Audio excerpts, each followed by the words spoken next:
कश्मीर के पहलगाम में आतंकी घटना के बाद जौनपुर की एकता तिवारी और उनका परिवार सकुशल जौनपुर वापस पहुंच चुका है। हमारे साथ बातचीत करने के लिए एकता तिवारी हैं। मैम, आप कब जौनपुर से गई थी? वहाँ पे कहाँ, कैसे, क्या प्लान था आपका यात्रा का? हम लोग 13 अप्रैल को जौनपुर से निकले थे। 7 से 8 घंटे ट्रेन लेट थी। 14 अप्रैल को हम कटरा पहुंचे। पहले वैष्णो देवी गए। वैष्णो देवी से हम 16 अप्रैल को निकले। 16 अप्रैल से हम श्रीनगर विजिट किए। 17 अप्रैल को भी हम श्रीनगर विजिट किए। 18-19 को हम गुलमार्ग सोनमार्ग गए। 20 को हम पहलगाम गए। पहलगाम में जाके हम लोगों को नीचे सब कुछ अच्छा लग रहा था। हम लोगों ने खच्चर वाले से बात की। खच्चर वाला, जो हमारी बात हुई थी, वो हमारे साथ ऊपर नहीं गया था। उसने हमसे बात की, बात हुई, हमारी पैसे वगैरह की सारी बातें हुई, हम ऊपर गए। तो जैसे जैसे हम ऊपर चढ़ते जा रहे थे तो उनमें से एक खच्चर वाला था। एक खच्चर वाला जो था वो लग नहीं रहा था खच्चर वालों के साथ में, लेकिन चल उन्हीं के साथ रहा था। तो मेरे से क्वेश्चन करता है कि आप कहाँ से आई हो? मैंने बोला मैं राजस्थान जयपुर से आई हूँ, रहने वाली हूँ। तो बोले आप आई कहाँ से हो? मैंने बोला मैं आई जौनपुर से हूँ, यूपी से, अभी मैं 2 साल से वहीं रह रही हूँ। तो बोला आप कभी अजमेर दरगाह गए हो? तो मैंने बोला नहीं, मैं अजमेर नहीं गई हूँ कभी। फिर उनका क्वेश्चन था कि आप क्या लगाती हो, आपका नाम क्या है? मैंने कहा एकता। बोले हिंदू हो या मुस्लिम? मैंने कहा मैं हिंदू। बोले आपने कभी कुरान पढ़ी है? मैंने कहा नहीं, मैंने कभी कुरान नहीं पढ़ी है। तो बोले कुरान, मैंने कहा मेरे को उर्दू नहीं आती। तो वो बोले कि आप हिंदी में भी है, आप हिंदी में भी कुरान पढ़ सकती हो। मैंने बोला आके पढ़ूंगी, क्योंकि मैं डरी हुई थी उनके क्वेश्चनों से।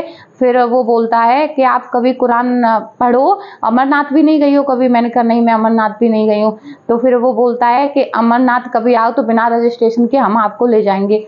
तो मैंने उसकी बात को अवॉइड किया वहाँ पे, क्योंकि मैं कुछ और सोच रही थी कि वो क्या इंटेंशन उसके क्या है। मैं उन पर ध्यान ज़्यादा दे रही थी। उसने सबसे पहले, उसका कोई फ़ोन आया तो उसने फ़ोन निकाला, अपने पैर में रखा हुआ था, पैर में से फ़ोन निकाल के बात करता है। मैं हाँ, वो ब्रेक फेल नहीं कर पाया हूँ, 35 बंदूकें भेज दिया हूँ, घाटी में रखी है। कोई घाटी नाम ले रहा था, घाटी जगह का नाम ले रहा था। तो मैं वहाँ से और ज़्यादा डर गई थी। अब जब बहुत ज़्यादा डर गई थी तो वो हम लोगों ने, मैंने अपने भाइयों को बोला, भाइयों से भी जो छोटा वाला स्क्रैच जारी हुआ है हम उसको पहचान रहे हैं। हम उनमें से 2 लोगों को साफ साफ पहचान रहे हैं। अब हम लोग, जो भाई से भी बदतमीजी हुई उसकी रुद्राक्ष की माला को लेके। क्या हुआ था? उससे बोला गया तुम ये क्यों पहने हो और इससे क्या मिलता है तुमको? आंसू भाई मेरा जो है वो बोला मेरे को इससे एनर्जी मिलती है। तो बोला आप लोगों से बात करनी है, आप नदी के पास चलो थोड़ा। तो आपके भाई के साथ मारपीट भी होती है? मारपीट सर मेरे को यहाँ पे ऐसे करके दिया गया, इसको मारपीट समझो या बदसलूकी समझो। और दोनों भाइयों की मेरी कॉलर खींची गई, हस्बैंड के भी एक कॉलर खींची गई। वो पूछा भी था आप किस किस के साथ आए हो? मैंने कहा मैं फ्रेंड्स के साथ और बहन भाइयों के साथ आई हूँ। बोला पति? मैंने कहा मेरे पति नहीं आए, लेकिन गए थे, वो पति भी गए थे, बच्चे भी गए थे। मैं उनको नहीं बताई थी क्योंकि मेरे को उनके इंटेंशन जो थे वो सही नहीं लग रहे थे। देखने में कैसे लग रहे थे वो लोग, खच्चर वाले जो बदसलूकी आप लोगों के साथ किए थे? देखने में जो स्केच जारी हुआ है 2 तो उन्हीं में से थे। सेम वही थे आप? सेम वही थे। और मेरे पास मेरा सारा ग्रुप पहचान भी रहा है उनको, लेकिन वो आगे आने को रेडी नहीं है। मेरे सारे ग्रुप वाले मेरे पास स्क्रीनशॉट हैं, सब पहचाने, उनको बोले कि ये हाँ ये थे, लेकिन वो आगे आना नहीं चाहते हैं। जब आप लोग खच्चर से जा रहे थे उस वक्त की टाइमिंग क्या रही होगी? कितनी देर वो दोनों लोग आपके साथ थे? वो सर हमारे साथ 30 से 45 मिनट साथ थे। जो खच्चर वाले जो हम लोगों को लेके गए थे वो एक मेरे कान में आके बोलता है मैम प्लीज अपने बच्चों को ले जाइए और आप जाइए। क्यों, ऐसा क्यों बोला? मैं नहीं जानती वो ऐसा क्यों बोला, लेकिन वो बोला। और जो नीचे से हमारे साथ गए थे वो नीचे से हमारे साथ नहीं थे, जो ऊपर वहाँ पे खाई थी कश्मीर वैले जिसको बोलते हैं, वो वहाँ से हमारे साथ में लगे थे। तो जब आप लोगों के साथ वहाँ पे इस तरीके की मारपीट जैसी स्थिति हुई तो फिर आप लोगों ने अपना बचाव कैसे किया? हम लोगों ने बचाव किया, हम लोगों ने, मैंने बोला मेरे भाइयों से लाइव आइए, लाइव आके इनको नहीं दिखा रहे हो क्या? लाइव आओ, सबको बताओ इनकी असलियत। तो अब हम लोगों के पास नेट तो चल नहीं रहा था, सिम भी काम नहीं कर रही थी, सिम ब्लॉक हो जाती है वहाँ पे जाके पठानकोट से। तो हम लोगों ने ऐसे दिखाया उनको जैसे हम लाइव आए, लेकिन हम वीडियो बनाए थे। तो वो हमारा फ़ोन छीने और फिर बोले, फिर है ना वो 2-3 लोग और आए, वो हमसे सीधे सीधे, पहले जो आया था वो लड़का और 3 लोग और आके सीधे हमसे बोले प्लीज़ मैम आप जाइए गाड़ी में बैठ के अपने बच्चों को लेके, ऐसे करके वो धीरे से बोले। तो फिर हमको पहले वहाँ से आना सही लगा। और जो ये हम लोगों को 6 से 7 घंटे बाद पता लगा कि ये हमला हो गया है।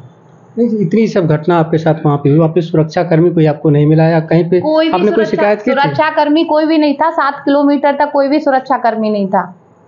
7 से 8 किलोमीटर तक कोई भी, ना तो पुलिस वाले थे, ना फोर्स थी, ना एयर फोर्स, कोई भी फोर्स नहीं थी वहाँ पे। और वो तो जंगलों में होके लेके जाते हैं, वहाँ पे तो ज़्यादा सेफ्टी होनी चाहिए। कोई भी सेफ्टी नाम के नाम पे तो जीरो था, वहाँ पे कोई भी सेफ्टी नहीं थी। ये आपने बहुत बड़ी बात कह दी कि जो आतंकियों के स्केच जारी हुए हैं उसमें आप बता रही हैं, आपका दावा है कि उसमें कल मेरे जीजाजी हैं, वो CISF में, वो मेरे को स्केच भेजे हैं, तो मैंने उनको तुरंत बोला कि मैं इन 2 लोगों को पहचान रही हूँ। तो जीजाजी बोले ये आप अपने योगी वगैरह को बताइए, अपने यहाँ के जो भी CM है वहाँ पे 1076 पे कॉल करिए। मैं उनको कॉल की, वहाँ पे मेरी 8 से 10 मिनट बात हुई, मेरे पास कॉल डिटेल्स है, लेकिन वो लोग कोई एक्शन नहीं लिए, मेरी बात सुने, अवॉइड कर दिए। जो स्केच जारी हुए थे जिनके या जो लोग उसमें से थे, स्क्रैच जारी हुए थे, कल मुझे 1 से 2 बजे बात पता लगी थी। स्क्रैच जारी करके मैं तुरंत पहचानी, मैंने अपने सारे फ्रेंड्सों को वो फोटो भेजी कि इनको पहचान रहे हो, तो बोली हाँ ये तो अपने खच्चरों के साथ जो चल रहे थे वही हैं। तो वो तुरंत मेरे जो फ्रेंड्स थे वो पहचाने, वो भी मेरे पास स्क्रीनशॉट है। क्या वो खच्चर के साथ थे या?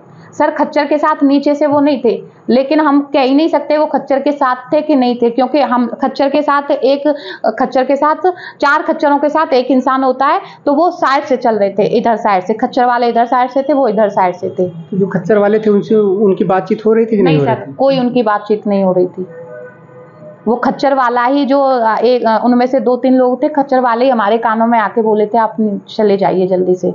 अपने बच्चों बताया कि जूते के अंदर से फोन को निकाल के बातचीत कर रहे थे और बंदूकों को भिजवाने की बात की जा रही थी। सब बातें कौन कर रहा था? जो एक इतना बड़ा कुर्ता पहना हुआ है जिसकी फोटो मेरे पास है, वो बार-बार किसी से फोन से बात कर रहा था। पहले बात उसने ये किया था कि ब्रेक फेल नहीं हो पाया है, प्लान बी।